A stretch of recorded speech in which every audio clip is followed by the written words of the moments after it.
is the master regulator of all body systems. What is a protein source? I mean, I weigh 180 and I'm eating 180 grams. Like, Do you? that's where I'm matching myself right now.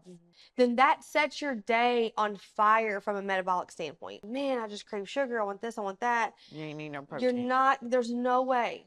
Okay, welcome back to Project Elevate. This is episode number 21, and we're going to talk about protein, my favorite word. And what we're going to do is the next 3 episodes are going to talk about the macronutrients. So protein, fat, and carb. And if you want to go back to episode number 6 or 7, I think it was, where we talked about nutrition the Elevate way, we talk more about the calorie breakdown of each one of those there. But now we want to talk about why each one is important for optimal longevity. There you go. Or muscle.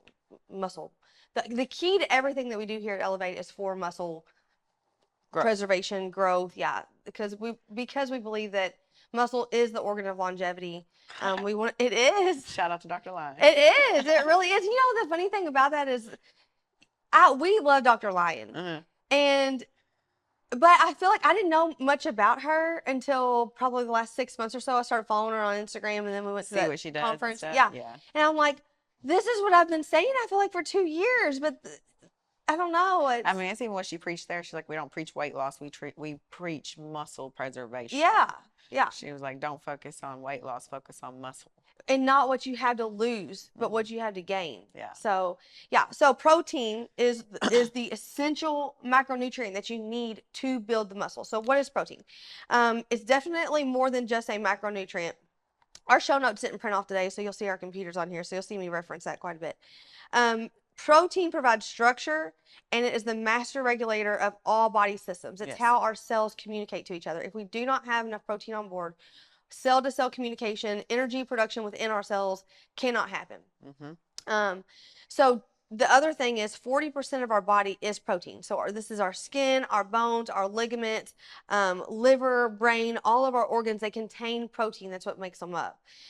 We talked about the energy production, the cell-to-cell communication. Heck yeah. So protein-forward diets is a diet that I would say has a protein source with every single meal. What is a protein source? I like animal-based proteins. We'll talk about amino acids and things like that and what makes a complete protein and an incomplete protein here in just a minute. Yeah, definitely. Because I think that that's a big thing that when we think of proteins, we can't just think of a protein as just like one macronutrient, but the amino acids that they contain and how those amino acids are used specifically for muscle. Yep. But so animal-based protein, so red meats, chicken, throw eggs in there, any kind of dairy like cottage cheese, Greek yogurt. You can do fish. Plant-based proteins are going to be, those are more like your incomplete protein. So typically you'll have to group one or more of these together to make a complete protein. But like your beans, legumes, I'm trying to think, soy, tofu. Grains, nuts, seeds, vegetables. Yep. So there's a whole bunch of those that can be, when I talk about proteins, I don't ever want anybody to think that I'm dogging a vegetarian or vegan diet. I have patients here, I think you do too, that are vegans that do a very good job. They're very intentional, though, to make sure that they are getting the protein requirements that they need. Okay, so when it comes to protein, we need a specific amount. Yes. The U.S. RDA, or recommended daily amount, is so substandard, subpar. They recommend 0.8 grams per kilogram of body weight. So if a patient or a person is 150 pounds, then the U.S. RDA states that they need 54 grams of protein a day. Just to put this into perspective, 54 grams of protein a lot of times is my breakfast. That's what it should be, your breakfast. Yeah. So that is enough to keep you alive, like in a hospital bed, your main organs functioning, because remember, we need protein to support our organs. So then there's nothing left in reserve to go towards muscle protein synthesis, which again is our organ of longevity. You have to have more than that. If you are just wanting to survive, blink your eyeballs and breathe, then you need 54 grams of protein a day for 150 pounds. And I'm not gonna lie, I have had people come in with less than that. If they're tracking their food, less than that. So that's what I would say is, I would consider that more of, they're going to say that's sufficient. I still consider that a deficit. I think you have a protein deficit, you can be sufficient, and you can have optimal levels. And our goal here is to always work with patients on trying to get them to that optimal level of protein. So, what do you tell your patients For like typically? protein, Mm-hmm. usually a gram Mm-hmm. per pound, like Yeah. per pound lean muscle mass is what we use here, lean Yeah. body mass. Yeah. But we use their in body to help determine that. So we're a little bit more. It's not a perfect science, but it's the closest we have option available to help determine what someone's in like consumption of calories, specifically their protein should be. I mean, I weigh 180 and I'm eating 180 grams. Like Do you? that's where I'm matching myself right now, Mhm. tick for tick. So, and that's just because I know what my goal is. Like I Yeah. want to optimize my muscle growth as much as possible, and I also know like it's gonna muscle helps burn fat, so then it helps carry over. And I know I feel better when I have my high source of protein. Like this morning, I You started off do. with like 45 grams. Yeah. Like I've done pretty good so far. Yeah. Well, and so let's talk about the benefits of like a protein forward diet. Yeah. So balanced blood glucose. So when Yeah. you start your day with protein, and maybe, okay, maybe not 50 grams of protein, but at least shoot between 30 and 40. Yeah. Then that sets your day on fire from a metabolic standpoint. So balances blood glucose. It increases your energy, mental clarity is there. It will decrease your body fat. When you take in protein and your body's breaking that down for energy, you actually will burn more calories as you're breaking that down. Yep. So it's kind of like, it's definitely not exercise, you guys. But what I'm saying is, if your body's trying to do that extra work to break down the protein versus extra work to break down a carb, you're going to burn more calories breaking down a protein than you are a carbohydrate. Yeah. Improve body composition naturally, because you're going to build muscle, decrease body fat, and then also reduce cravings. So the first thing I think of when someone comes in and they're like, man, I just crave sugar, I want this, I want that. You ain't need no protein. You're not, there's no way. And the only way you're going to know this is tracking your food. Yep. I mean, initially, especially if you don't know, you have to track your food. Now, I know y'all get sick if you're going to say that, but it's the truth. And that's like I always tell people too. Everybody's Ozempic, Ozempic, Ozempic. Guess what? Protein's nature's Ozempic. It is a GLP-1. It really is, yeah. That's exactly what it is. Yeah. You want something to curb your appetite? There's your GLP-1 for free. Well, not for free. You gotta go Kroger, but it's either that or $1,000 shot. You know. Yeah, and it's a lot easier, and there's more micronutrients in protein sources, especially animal-based protein. Yep. Than a shot. I'm not against those. We use them, but I'm saying there are other levers we can pull first before we jump to this other thing. Yeah. Okay. So we already talked about the amount that we recommend. I typically, so like if you're not a patient of ours and you're listening to this and you want to know how much protein you should be aiming for, I would say go for 1 gram per pound of ideal body weight. Now, that's also sketchy because someone's ideal body weight might not be realistic. So let's be real. And the other thing is, if you're eating 40 grams of protein a day and then you slam your body with 100 to 120 grams of protein right off the get-go, your GI system's not going to appreciate that much. So it's really a good idea to start slowly, progress your numbers. Yeah, know where you are first. You can bloat, you can get constipated, things like that. So you just want to be cognizant of that as we start it, because I mean, obviously you don't want that to be the reason why you stop. It's just because you had a momentarily setback. No, you're not used to this quantity of food that you're having to digest. Yes. Versus before, everything was even already processed, broken down. Now you're chewing on a piece of meat. It takes more effort to cut a piece of steak than a piece of cake. Yeah, exactly. Yeah. Let's see where we talked about tracking and stuff. Okay, so protein quality. So we're going to go back into the type of protein sources you choose. Okay. And I might ruffle some feathers here, but I'm going to say it. We talked about proteins and amino acids. There are 20 different amino acids. Yes. Okay.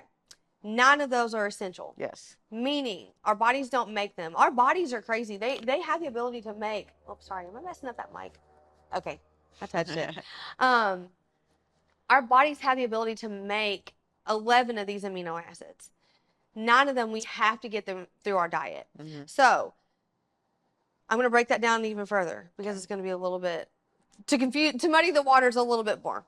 You have your non-essential amino acids, so your body can make them. You have your conditionally essential amino acids that your body makes under most circumstances, except for when you're sick, when you've had an injury, when you've got things that need to be repaired, a lot of times you don't have enough of those types of amino acids. So you have to take in extra through diet, okay? So even more important, that goes back to eating optimal levels of protein. And then you have your essentials, so they must come from your diet. So the essential amino acids, if you guys want to like blow someone's mind, commit this to memory. There's an acronym, and it's called Private Tim Tall. Tim Hall, I'm sorry, Tim Hall, not Tim Tall. Private is PVT, Tim, Tim, Hall is HALL, but the A is, knock that out, just put HLL. Okay. P stands for phenylalanine. These are your essential amino acids. Phenylalanine. V is valine. T is threonine. The other T, so part of Tim, T, is tryptophan. I'm serious. Hey, this is important. I feel you. I is for isoleucine. M is for methionine. And if you're a patient here, you should know what methionine is. Yeah. I'm just saying, you should know. It's in your B12 injections. H is for histidine. L is lysine. L is leucine. Okay, so the three ones that I'm going to talk about, there's three of those, even more that are more important. So methionine, lysine, leucine. Okay. Okay. If you're getting enough of these in your diet, chances are you can build muscle. It sounds like the Golden Girls right here. Is that what those are? The Golden Girls? They're the golden girls. Okay. Especially leucine. Okay. Especially leucine. Okay. So, all right. Do we want to talk about foods that contain those? You can. All right. So, because that determines your quality of produce too. Yeah. Go for it. Okay. Foods that are rich in leucine are going to be your ground turkey, your beef, chicken, tuna, pork chop. Okay. Things that are going to be containing both, okay, then I would say, okay, are going to be your lysine and leucine. There we go. Okay. Are going to be your navy beans, tempeh. I always say that wrong. Is it tempeh? Tempeh. I don't eat it. Did you know how to say that? We're going with that. Okay. Okay. Tempeh. Sure. Okay. Quinoa, which I do know how to say that. For a long time, quinoa. I did not know how to say that, quinoa. but it's quinoa. Lentils, beans, and soy. And then your more methionine containing are going to be your Brazil nuts, oats, sunflowers, and hemp seeds. Yeah. So that's for the veg. So when you're talking about a plant-based diet, to get the biggest bang for your buck, you're going to have to include some from like Brazil nuts plus navy beans together. That's fine. That'll give you a complete protein, but you have to understand that's also going to increase the calorie content of your food because these are not strict protein sources. They also usually contain some like carbohydrates, fiber, other things. Yeah. So it's going to add to the calories. So it's usually vegetarians are getting, if they're hitting their protein goal, they're usually getting significantly more calories than someone who's eating an animal-based protein. I thought that was cool too, how she showed that. Do you remember that? Like she actually, I wish we could show you, because if I flip this around, it's about to be a big giant glare. But Dr. Lyon had actually broke down like how much calories basically you would have to consume to equivalent the amount of protein that is like necessary. So say for example, like if you were to use a whey protein source, she was saying like in a serving or whatever it may be, there's 23 grams of protein, there's 128 calories, but that is a complete protein that they're using. That's what she's talking about versus your incomplete protein, which would be like your quinoa. Quinoa is a good example. Yeah. Like for a serving size of that, yes, you can get 42 grams of protein, but it's 1,135 calories. You doubled your protein, but you like quadrupled your calorie consumption to meet that protein requirement. When in reality, what you could do is eat a serving of whey, which would give you 46. Just looking at this chart, I know you guys can't see it. Yeah. You could eat a serving of whey, which would give you 46 grams of protein at 250 calories. Yeah. So that's what I'm saying. Yes. Weight loss is more than just calories in, calories out. But whether or not you gain body fat or lose body fat is going to be depending on how many calories you consume. Yes. So if you're choosing a protein source that has more calories, yeah, you're going to hit your protein, but the chances of you shedding body fat, if that's your goal at that time, is going to be a little bit more difficult. Yeah. So, okay. Meal timing. We Yes. talked about breakfast being the most important. I'm doing Breakfast. better. If you, I'm doing better. or have you never not? You've always eaten breakfast. I've always eaten breakfast, but I ain't been shoving that much protein. That usually I average it on 30. Oh, that's good. I know, but I'm trying to hit 50. Okay. But I'm also like, that's a lot. It is a lot. Mm-hmm. When my patients say that's a lot, I'd be like, bro, I feel it. I'm over here eating too. Mm-hmm. So I feel it. Yeah. So I would say breakfast and your dinner is the most important time to get that Yes. in, because so you have your breakfast to set your day up, and then you want to have your dinner high protein to get you prepared for that overnight fast. Okay. So if your protein goal for the day is like 150 calories or 150 grams, if you're getting 50 in the morning, 50 at night, for example, I think that's a lot for most people. You still need to get another 50 grams somewhere during the day. So I'm not saying that only eat your breakfast and your dinner and that's good to go. No, those are the two prime opportunities to get the most protein in. Yes. And honestly, like she was talking about before, on average, patients when they come in, if I was the guest based off the conversations we have and then how the realization hits them when they come back, and if they've tracked at all, they're like, first thing they say is, I ain't enough protein. 50 grams of protein, usually for breakfast, is what they've ate for the entire day. Yeah. Like, honestly, it is. And it's just like, that comes down to that calorie count back on the back end. You don't think you're eating a lot, and you really might not be, but you're choosing food that is nutrition poor, protein poor, and then calorie rich. So Yes. therefore you're compensating whether or not you know it or not. That one singular meal lacking protein is still crazy compared to if you woke up and ate 3 eggs and a piece of turkey sausage or something. Like, you would just, it would work out so much better for you. And I don't think people just even realize that. No. So I know it's a lot of numbers she's throwing around, but I just want you to think, compared to your daily life, you're not even probably beginning to eat 50 grams of protein in general, let alone twice a day. No, Twice a day. I know. And it's work. I hate to say it, but it requires intention, and more than just intention. You can have intentions, but you also have to make steps to get to that goal. Yes. Like, I can intend to go to California, but if my direction sends me to Florida, it don't matter. It doesn't matter. You have to make steps and you have to practice it. And honestly, I have patients who have been working with us for over 2 years that are just now getting this concept. It takes time. Yeah. So, all right. I think that's, another prime time to get protein in would be post-exercise. I forgot to mention that. Yeah. So, like, get you a good protein shake. Your muscles are primed, they're depleted, they're ready for those good nutrients to start that building process. Get your protein shake or something in right afterwards. I like that. Anything else? We can, okay, a lot of questions we get asked. Let's just wrap it up then. Okay. So we've talked about protein. What are your sneaky ways to get protein in? How do I encourage more protein? I get asked this all the time, and I'm always trying to come up with information. But first of all, first thing I tell my patients is, anytime you put a piece of food in your mouth, does it have a piece of protein with it? Yep. Let's just start there. Instantly. That's the first thing. Like, baby steps, big wins. That's what I tell people.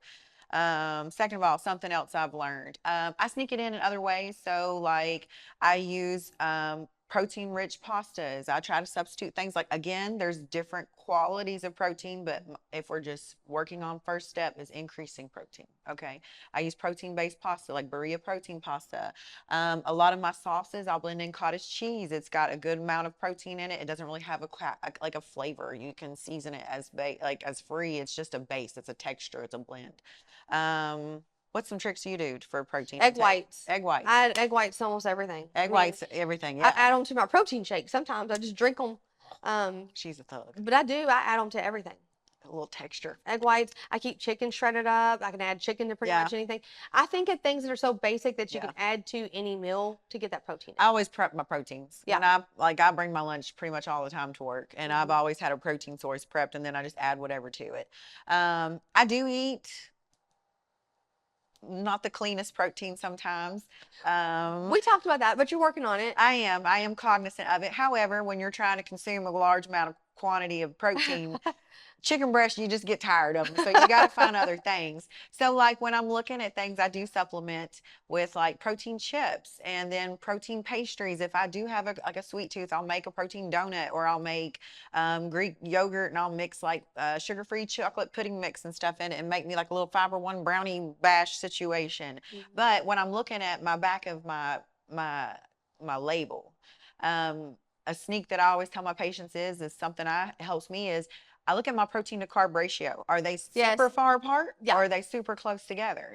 Like, are we doing 20s for 20s, or are we doing 40 for 6? Like, that's not my best source. Or if I'm looking, okay, is my protein 10 grams? Okay. Is my calories 100 calories? Yes, that's good. That's a good even number. I want to take my protein times it by 10, go back to my calories. How close to that number is it? And that's a good way to tell me, is this a protein rich source? Because that's making up the bulk of my calories, which that comes back down to our previous episode where you just kind of understand the caloric value of a protein, carb, and fat. But that's a short and condensed sweet peak way to look at it. How many proteins do I have? Times it by 10. How close is it to my calories? Yeah. That's another way. Yep. Sometimes I'll just get dirty and eat chicken out of the can if I got to. Tuna out of the can. I've done some things just to hit it. You made some beautiful burgers the other day. I've still been dreaming about that. I'm still sweating from pouring over that. I don't think I ever cooled down after working. Chad had me on the grill. Oh, yeah. I was sweating. You did good. Thanks. You did good. She tried food poisonous at first, but she checked her.